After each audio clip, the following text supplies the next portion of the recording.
toplumun çeşitli sınıflarından, kesimlerinden insanlar gözaltına alındı, tutuklandılar. Daha sonra bu duruma tepki gösterenler, başta Saraçhane Meydanı olmak üzere Türkiye'nin dört bir yanında itirazlarını yükselttiler. Bu itirazları hep birlikte sokaklarda zaten izledik. Takip ettiğimiz kadarıyla bu son operasyonla birlikte 2000'e yakın insan gözaltına alındı. Yaklaşık öğrencilerin de içerisinde olduğu 300'e yakın insan tutuklandı. Geri kalanlar ya ev hapsiyle ya da şartlı salı verilmeyle tutuksuz bir şekilde yargılanıyorlar. Geçen süre zarfında tasvip etmediğimiz, bugüne kadar eleştirdiğimiz ve defalarca maruz kaldığımız işkence görüntüleriyle karşı karşıya kaldık. Yine işkencelerin yanında avukatlar rahatlıkla savunma görevlerini yerine getiremediler. Buna da şahitlik ettik. Öğrencilere karşı zaten çok ağır saldırılar oldu. Toplumun vicdanı olan gençler, öğrenciler bu haksızlık, hukuksuzluk karşısında yine geçmişten bugüne kadar gerçek, onurlu tavırlarını ortaya koydukları için sanırım en çok onlardan rahatsız oldukları için en çok onlara ağır saldırılar uygulanıldı. Kimin medya ve yargı organları da zaten anlatmaya gerek yok. En başından meseleyi manipüle etme, çarpıtmaya dönük çok yoğun bir çaba içerisine girdiler. Yine bu süreçte kadın arkadaşlara dönük çıplak arama meselesi de gündeme geldi. En son Ankara ve İstanbul baroları da bu meseleyi eleştirdiler. Baroların yaptığı eleştirilere katılıyoruz. Bu bir işkencedir. Sadece bir işkence değil, aynı zamanda bir tacizdir. Geçmişten günümüze kadar da vardı ama bir türlü bunun varlığını bu meseleyle ilgili olan bakana bir türlü anlatamıyoruz. Bu işkenceden, bu tacizden vazgeçilmelidir. Kadın arkadaşların yanında olduğumuzu, bu meselenin takipçisi olacağımızı ve bu meselenin arkasını bırakmayacağımızı belirtmek istiyorum. Değerli arkadaşlar,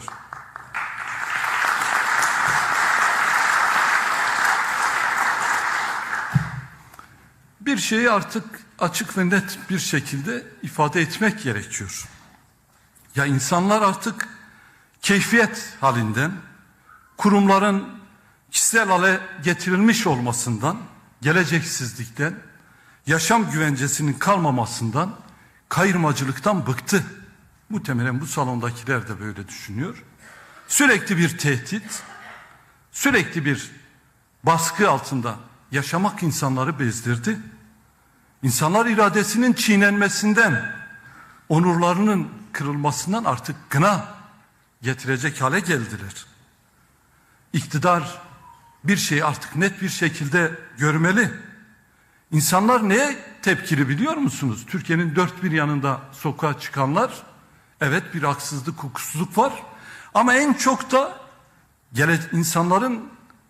insanlar geleceksizliğe tepkilidir. Çünkü insanların geleceği çalındı. Bu son operasyonla birlikte Türkiye'nin dört bir yanında aslında herkesin üzerine ortaklaştığı bir slogan atıldı. O sloganda ne diyordu? İnsanlar diyor ki geleceğimizi çaldınız. İşte tam da bu noktada iktidarı, hükümeti bu sloganı dikkat kesilmeye davet ediyorum. Toplumun 7'den 70'e bütün sınıfları, bütün katmanları geleceğimiz çalındı diyorsa burada oturup düşünmek ve gerçekten bunun yanıtını aramak iktidarın en temel görevlerinden birisidir. Biz de Kürt coğrafyasından biliyoruz. İnsanlar Kürt coğrafyasında edibese diyorlardı. Bu da temel bir slogan haline getirdi. Çı dibêji gel, dibêji em kevirnînin, em canın, em mirovun, edi zulma ve besi dibêji. İnsanlar biz insanız, canız. Bizim duygumuz var. Yeter yaptığınız zulüm, yaptığınız baskı diyorlar. Bunlar umarım dikkate alınır. Ne diyor yurttaşlar? Bu kadar hukuksuzluk her şeyi çökertir, herkesi çökertir diyor. Ne diyor demokratik sivil toplum? Normalleşme diyor, herkes için adalet sağlandığında başlar. Ne diyor öğrenci? Aşık Veysel'in dediği gibi, beni hor görme kardeşim, sen altınsın, ben tunç muyum diyor. Haklılar. Ne diyor yoksul halk? İnsanlar en temel ihtiyaçlarını karşılayamıyorsa o sistem ahlaken çökmüştür diyor. Bunlar uzayıp gidiyor. Uzatabiliriz de. Kürtçe'de bir söz var. Serihani kulbu beni halici şılı diyor. Yani ne diyorlar? Damın üstü delikse tabanı da ıslak olur diyor. Aslında bu durum ülkede ne yaşadığımızı, kimler tarafından nasıl yönetildiğimizi çok iyi bir şekilde tarif ediyor. Öğrenci yasaklı, sanatçı konuşunca yasaklı, dizilerde oynuyor, kaç bölüm dizi çekiyor, bir şey yok. Haksızlığa itiraz edince bir anda işinden kovuluyor. Gazeteci yasaklı, avukat yasaklı, yasaklı da yasaklı. Bu yasakları demişken şu anda cezaevinde SHP'li tutsaklar açlık grevindedir. Buradan grubumuzdan onlara da selam, sevgilerimizi gönderiyoruz.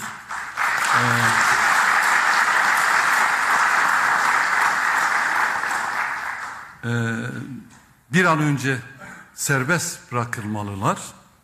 Niye açlık grevindeler? Bilirsiniz niye olacak? Cezaevindeki haksızlıklardan, hukuksuzluklardan kaynaklı. Artık cezaevlerine harf kalmadı. Şimdi de SY tipi cezaevleri var. Umarım hiçbiriniz görmezsiniz. Kuyu tipi cezaevleri var. Yani resmen diri diri insanları kuyuya gömüyorlar. Siz bunları yaparsanız SHP'li yoldaşlar da direnir. Açlık grevine gider. Biz de bu kürsülerde Türkiye'nin gerçek gündemi yerine bu haksızlıkları dile getirmek zorunda kalırız. Değerli arkadaşlar, bütün bu yaşananlar konusunda DEM Parti'nin tutumu nettir. Sağa sola çekmeye gerek yok. Biz haksızlıkların karşısındayız. Bunun için diyoruz ki tutuklu öğrenciler ve diğer tutuklar derhal serbest bırakılmalıdır. Evet, özellikle öğrenciler serbest bırakılmalı ki çünkü vize dönemleri başladı. Zaten geleceğimizi çaldınız diye sokaktalar.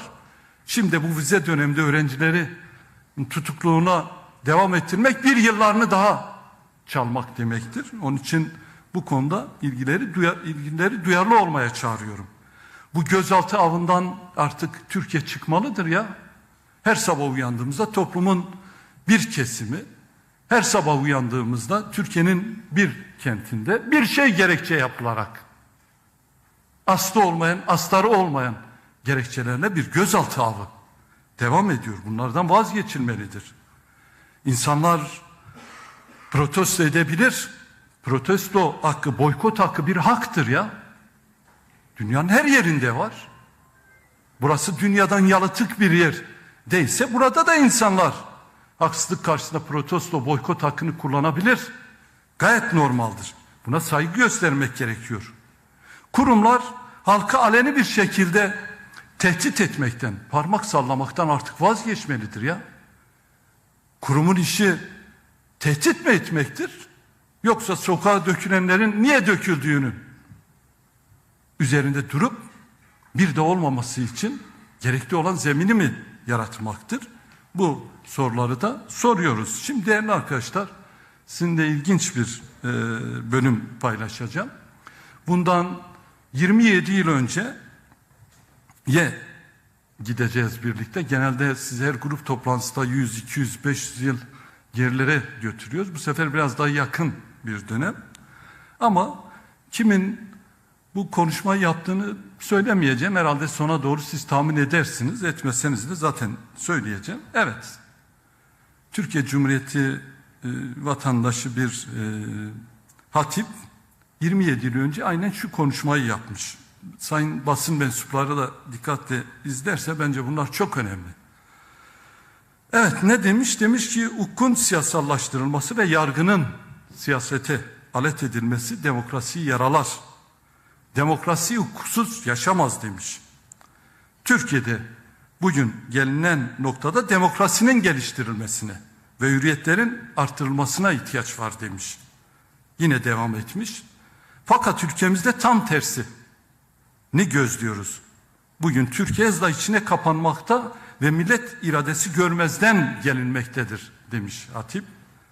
Yine millet ve ülkesini seven herkes bu tehlikeli gidişe dur demekte sorumludur. Şimdi vatanseverlik demokrasiye sahip çıkmaktır demiş. Devam etmiş. Yargı artık baskıcı bir rejimin aleti olmuştur. Bu görüntü altında ülkede baskıcı bir düzen kurulmuştur demiş. Devam etmiş. Sadece ben değil, sanatçılar, siyasetçiler, gazeteciler yargı önüne çıkarılıyor. Oysa ülkemizin insanı özgürce haykırabilmeli, düşüncesini açıklayabilmelidir demiş. Devamında aziz vatan topraklarının her karışında adalet istiyoruz. Bunun için demokratik mücadelemizi sonuna kadar sürdüreceğiz.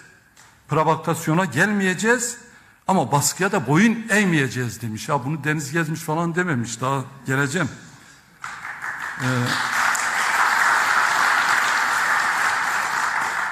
Devam etmiş, adaletsiz kararları ve düşünce özgürlüğü kapsamındaki diğer yanlış kararları kendi çocuklarınıza izah edemezsiniz demiş.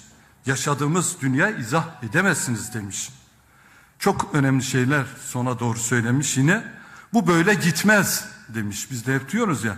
Zira biz zorbalığa ve baskıya değil, özgürlüğe ve millet iradesine inanıyoruz demiş. Bunu Selahattin Başkan da dememiş, Figen Başkan da. Doğruları söyleyebilme özgürlüğünü arıyorum. Çeteleşmiş zihniyetin değil, onurlu insanların yönetim anlayışını arıyorum demiş. En sonda adalet gün gelecek, yargıyı siyasallaştıranlara da lazım olacak demiş. Tarih boyunca bu hep böyle olmuş demiş. Kim demiş bunlar arkadaşlar 27 yıl önce? Bugün çok evet iyi takip ediyorsunuz. Evet, halkınız, teşekkür ediyorum. İşte bugün tam da bunları söylediğimiz Sayın Erdoğan 27 yıl önce bunları söylemiş. Ne zaman söylemiş? O Pınarhisar cezaevine gönderildiği süreç var ya, yani birkaç ay cezaevinde yattığı dönemde bunları dile getirmiş. Şimdi 27 yıl önce söylenen bu sözlerin tamamının altına hepimiz imza atıyoruz. 27 yıl önce söylenmiş ama bugün işte boykot eden, sokağa dökülen, iradesine sahip çıkan, hak arayanların dile getirdiği düşünceleri dile getirmiş. Şimdi 27 yıl önce söylemek iyi, şimdi söyleyince cezaevlerini doldurmak mı gerekiyor ya? Cezaevlerinde yer yok, biliyorsunuz değil mi? %130'ları geçti doluluk oranı. Evet, Sayın Erdoğan'a diyoruz geçmiş unutulmaz, bir yere gitmez. İşte bir gün böyle 27 yıl sonra, 30 yıl sonra, 40 yıl sonra birileri geçmişi insana hatırlatır. Dünün hakikati bugünün de hakikatidir. Dün söylenenleri bugün milyonlar diyorsa durup düşünmek gerekiyor. Gerçekten milyonlar aynı şeyi söylüyor. Evet, katılıyoruz. Bugün yaşananları dünyaya anlatamayız. Gerçekten ben Avrupa Parlamentosu'ndaydım bir hafta önce. Ya emin olun anlatamıyoruz. Çok garip geliyor insanlara ya. Sırf siyasi rakibindir diye çeşitli gerekçelerle insanı tutuklamak nedir ya? Bu nasıl anlatılır? Onurlu bir yönetim arıyoruz diyor insanlar. Bunun neresi suçtur arkadaşlar? Sayın Erdoğan da söylemiş bunu. Doğruları söyleyebilme özgürlüğü arıyoruz diyor insanlar. Yalan mıdır? Kim doğruyu söyleyebiliyor ya? TÜSİAD'ın genel başkanı bile 2 tane eleştiri yaptı. Adamın eline kelepçe vurdular. Gözaltına aldılar. Hukuk ve yargı siyasallaştı diyor sokağa çıkan yüz binler. Yalan mı söylüyorlar? Siyasallaşmadı mı hukukla yargı? Sayın Erdoğan, emin olun, toplumu baskı altına alma, en demokratik haklarının kullanımını engelleme dünyanın hiçbir yerinde karşılığını bulmadı. Türkiye'de de bulmayacak. Bunu böyle bilin. Dolayısıyla kestirme yoldan, kısa yoldan 27 yıl önce söylediklerinizi bugün hayata geçirme günü olduğunu sizlere hatırlatmak istiyorum. Bugün Türkiye'nin acil meseleleri var. Demokrasinin aciliyeti, adaletin aciliyeti, demokratik hakların aciliyeti, barışın aciliyeti artık ertelenemez. Yaşadığımız en temel meseleler bunlardır. Sünni gündemlerle Türkiye'nin gündemini meşgul etmesin kimse. Bu toplumsal, siyasal ihtiyaçlar parlamentonun, siyasetin, siyasi yönetimin, devlet kademesindeki yöneticilerin öncelikli gündemi olmak durumundadır. Tüm bunlardan yola çıkarak DEM Parti olarak diyoruz ki toplumu, gençleri, kadınları, sanatçıları, emekçileri, Kürtleri, Alevleri karşınıza değil dikkate alın. Artık toplumda karşınıza almadığınız kimse kalmadı. Evet değerli arkadaşlar, 19 Mart siyasi operasyonuyla zaten yoğun bakımda olan Türkiye ekonomisine büyük bir darbe yine vuruldu. İktidar siyasi ikbali için Türkiye ekonomisini resmen ateşin içerisine attı. Siz de takip ettiniz. Döviz yükseldi. Borsa battı. İnsanlar çektikleri kredileri ödeyemeyecek hale geldiler. Geleceğe olan güven zaten yoktu. İyice tavan yaptı. İktidar sırf siyasi operasyonla rakibini bertaraf etmek için 30 milyar dolar satarak her birimizin cebinden fark etmeden 13.500 lirayı aşırdılar, çaldılar. Yani bu operasyonun maliyeti hepimize çıktı değerli arkadaşlar. Doğmuş 3 aylık çocuktan 90 yaşındaki insanlarımıza kadar. Bu gerçeğe rağmen iktidar temsilcilerine göre Türkiye'de böyle bir haksızlık, hukuksuzluk yok. Zaten iktidar yöneticilerine bakıldığı zaman ekonomik bir sorun da yok. Yoksulluk da Türkiye'de yok. Onlara göre hayat güzel, haklılar tabii. Kendilerine bakarak toplum bütünü değerlendirdiğin zaman kendinden doğru değerlendirirsin. Niye? Çünkü onlar 15 milyon yardıma muhtaç insanı görmüyorlar. Çünkü onların derdi 15 milyon yardıma muhtaç insan değil, ekoloji değil, emekli değil, emekçi değil. Onların derdi dolar milyarderi olan 35 kişiyle ilgilenmek. Onların rahatını sağlamaktır. Onların gelirini artırmaktır. Bakın değerli arkadaşlar, sadece 2025'in ilk 3 ayında emekli maaşları ne kadar eridi biliyor musunuz? %10 eridi 3 ayda. 1455 lira eridi. İlk 3 ayda asgari ücret 2223 lira eridi. Ya bu veriler bizde var, TÜİK. Nereden veri alıyor onu da bilmiyorum. O da %10 eridi. Emeklilere, emekçilere ücret artışı yapılırken dünyanın dört bir yanından bütün zorlukları öne çıkaranlar, kaşıkla verenler şimdi kepçeyle almaya devam ediyorlar. Buradan iktidara sesleniyoruz. Yılın yarısında asgari ücrette maaşlara ve emeklere ara zam yapma hazırlıklarını şimdiden başlatın. Çünkü Ocak ayının başında emekçilere vermiş olduğunuz ücret artışı Temmuz'da buharlaşacak. Peki geriye kalan 6 ayda emekçiler neyle geçinecek? Nasıl yaşayacak? Onun için DEM Parti olarak erkenden sizi uyarıyoruz. Ara zam hazırlıklarınızı yapın. İnsanca yaşanır bir zam yapın. Yoksa insanlar taş mı yiyecek, ne yesin? Sorusunun o zaman cevabını verin. Daha birkaç gün önce doğalgaza %20 zam yapıldı ya. Elektriğe %25 zam yapıldı. Ayıptır ya. Hani enflasyon yoktu? Bu %20'ler, 25'ler o zaman niye yapılıyor sorusunu hep birlikte soruyoruz. Değerli arkadaşlar, tabii bir sürü şey konuşuyoruz ama meclisin de bu konuda çok önemli üstleneceği roller var. Buradan meclis başkanına, parlamentoda grubu bulunan siyasi partilere de çağrımızdır. Bir an önce siyasi etik yasasını çıkaralım diyoruz. Kamu ihale kanunu yeniden hazırlamalıyız. Nasıl bir ihale kanunu varsa Türkiye'de ünlü beşlinin dışında kimse ihale alamıyor, büyük ihaleleri alamıyor. Bunu değiştirelim artık. Hak eden alsın. Toplum yararına olan alsın. Kamu yararına olan ihale alsın. Sayıştay'ı özerk hale getirmeliyiz. Ben de belediye iş başkanlığı yaptım. Emin olun biz kendi personelimizden çok mülkiyeli Sayıştay müfettişlerini görüyorduk ama biz görüyorduk. Niye? İktidar belediyelerine gitmek, bir açığı ortaya çıkarmak çok zor. Bırakın Sayıştay özerk hale gelsin, parti ayırmadan, kurum ayırmadan, kimin olduğuna bakmadan orada bir haksızlık, hukuksuzluk varsa özgür bir şekilde ortaya çıkarsın. Yine varlık fonu başta olmak üzere ekonomideki tüm denetimsizlikleri kaldırmalıyız. Ya kamunun olan kurumlar niye denetlenmesin? Kamunun olan hepimizindir. 85 milyonundur. 85 milyon olan her şey en kuruşuna kadar, en santimetresine kadar denetlenmelidir ve buna uygun bir an önce yasaların çıkarılması gerekiyor. Çağrımız açıktır. Artık siyaset birileri için ekonomik kazancın kapısı olmaktan çıkarılmalıdır diyoruz. Evet değerli arkadaşlar. Türkiye'nin belki de Orta Doğu'nun en temel gündemi olan barış ve demokratik toplum çağrısına ilişkin de birkaç şey söylemek istiyorum. Bakın Sayın Öcalan 27 Şubat'ta bir çağrı yaptı. Üzerinden 40 gün geçti. Eskiler 40'ı devirmek diyorlardı.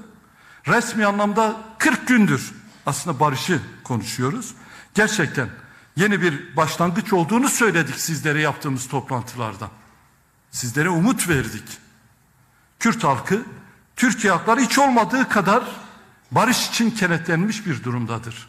Nevroz meydanlarında, Nevroz etkinliklerine katılan arkadaşlarımız da çok iyi biliyorlar. Emin olun ben de en büyük Nevrozlara katılım gösterdim. Oradaki emekçiler, halklar, Sayın Öcalan'ın barış ve demokratik toplum çağrısını desteklediklerini dile getirdiler. Destek verdiler. Ses verdiler. Dünyanın gözü kulağı artık Türkiye'de, yani devlette, iktidarda, onların atacağı adımlarda. Fakat beklenen adımlar konusunda bir rehavet var, bir rahatlık var. Bir bekleme durumu söz konusudur. Ya Türkiye'nin en temel meselesi tartışılıyor ama bir bekleme durumu var. Bekleyerek dünyanın neresine barış gelmiş? Bilen var mı acaba? Bunun bir örneği varsa söylesinler. Biz de rahat rahat evimizde oturalım. Nasıl olsa barış gelecek diyelim. Madem 40'ı devirdik, bu konuda bizler artık yeni şeyler duymak, yeni şeyler konuşmak istiyoruz. Bu sadece DEM Parti'nin talebi değil, bütün toplumun talebidir. Tekrardan söylüyoruz. Biz en baştan beri demokrasi korkulacak bir şey değil, sahiplenecek bir değerdir, bir onurdur dedik. Korku değil, cesaret zamanı dedik. Gerilim değil, demokratik uzlaşı ve barıştan yanayız dedik, demeye devam edeceğiz.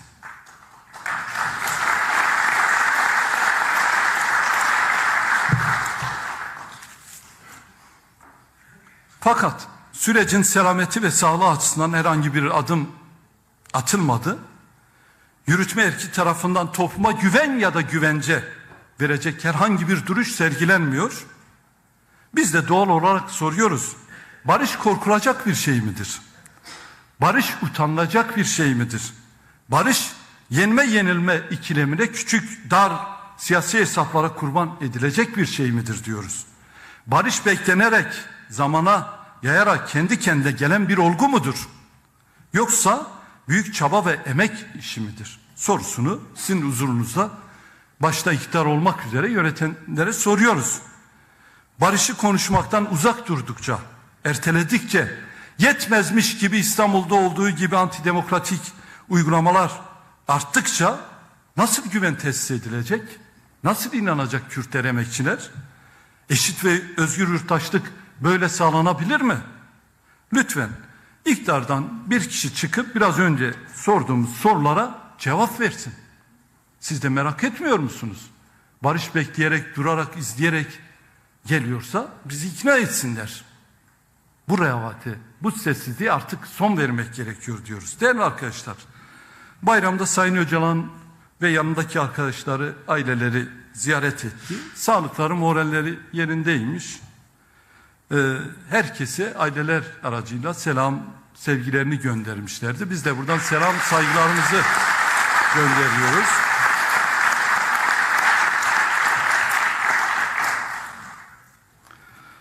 Bu görüşmede ailelerle yaptığımız görüşmelerde ortaya çıkan bir gerçeklik var. Tecrit hala devam ediyor. Evet, silahların susmasının konuşulduğu, Cumhuriyet tarihinin en büyük olayını tartıştığımız bu günlerde ne yazık ki tecrit devam ediyor. Gerçekten her şeyden bağımsız, bütün siyasi kimliğimden bağımsız, bütün samimiyetimle söylüyorum. Ya Cumhuriyet'in en önemli meselesi tartışılacak, konuşulacak ama bu meselenin aktörü hala tecrit altında olacak. Ya böyle bir saçmalık olabilir mi arkadaşlar ya? Anlam vermekte insan zorlanıyor. Barış isteniyorsa tecrit niye sürüyor? Bu nasıl açıklanabilir? Onun için bir an önce barış adımının barış için ilk adım olarak tecritin kaldırılması, son bulması gerektiğini belirtmek istiyorum. Barış ve demokratikleşme süreci bir tutarlılık, bir samimiyet ister. Bak bizim yaptığımız gibi. Bir yandan barış ve çözüm denilirken diğer taraftan da bu süreç yokmuş gibi davranmak, tecriti sürdürmek kabul edilmez. Sayın Öcalan kalıcı çözüm için çalışırken, bu kadar çaba sarf ederken bu çabalara karşı duyarsızlık, başta Kürt halkı olmak üzere çözüme inanan herkeste kaygıları arttırıyor. İktidarın bu hassasiyeti, doğru anlamasını, doğru okumasını ve buna göre davranmasını bekliyoruz. Sayın Öcalan'ın çalışma ve iletişim özgürlüğü güvence altına alınmalı. Toplumsal barışın önündeki engeller lafla değil, somut, güven verici, cesur adımlarla artık ortadan kaldırılmalıdır. Darb-ı haziye şinnabı diyor Kürtler. Yani ağaç sadece temenni ederek yeşermez. Bu devletin en büyük sorunu da budur. Bir şey söylüyor ama gereklerini yapmıyor. Umarım önümüzdeki günlerde bu söylediğimiz şeyleri de dikkate alarak gerekleri yaparlar.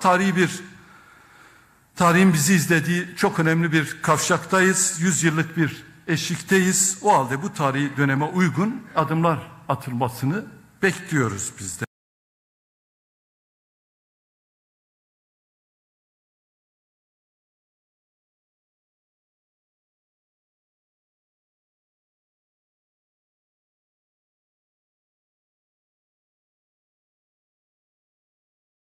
Einen Kredit ab 1.000 € von zu Hause aus beantragen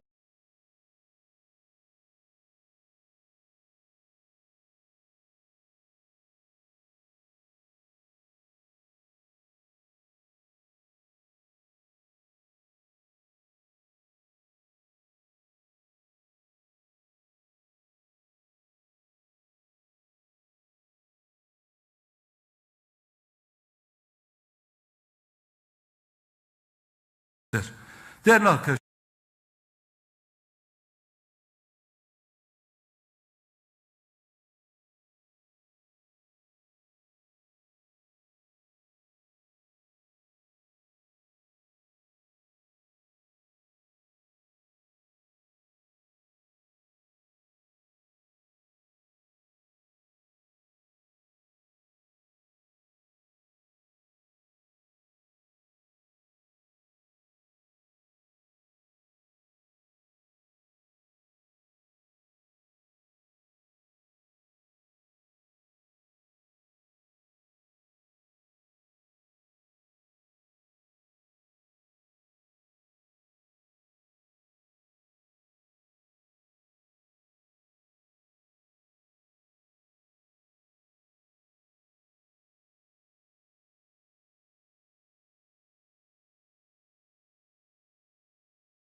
ortaya çıkıyor.